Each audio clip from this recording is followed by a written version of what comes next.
ആരാ? ചെവി കേക്കില്ലേ? ആരാന്ന്? ഞാനൊരു വഴിപോക്കനാ. ഇവിടെ ചുറ്റമ്പലത്തിൽ എന്താ കാര്യം? ഇത് പൊതുവഴിയല്ല.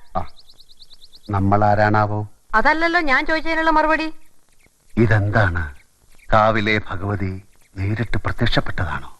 അതെ. അല്ലാന്ന് തോന്നാൻ മാഷ്ക്ക് ഭഗവതിയെ മുമ്പ് കണ്ട പരിചയമൊന്നുമില്ലല്ലോ. ഉവ്വോ? സത്യം. ആ ശ്രീത്വം വിളങ്ങുന്ന മുഖം, അഴിഞ്ഞു വീണ കേശഭാരം, വാക്കിലും നടപ്പിലും അനുഭവപ്പെടുന്ന ദൈവീക ഭാവം എന്നൊക്കെ പറയണെങ്കിലേ കണ്ണുപൊട്ടനായിരിക്കണം കാണുന്നവൻ. ഇത് വെള്ളരിക്കണ്ടത്തിലെ കണ്ണേറ് കോലം പോലെ. കോലത്തെ അടിച്ചുകളിക്കാരിയാ. ദേ, ഈ ചുറ്റമ്പലത്തിന്റെ ഉള്ളിലേതുകൊണ്ടേ അതിനുള്ള മറുപടി ഉണ്ണുമായ പറയണില്ല. അടിച്ചുകളിക്കാരി. കോലത്തെ തമ്പുരാട്ടിയാടോ മാഷേ? അതേതാ ടീച്ചറെ? ഞാൻ അറിയാത്തൊരു തമ്പുരാട്ടി കോലത്ത്. ഈ ഞാൻ ആരാണാവോ?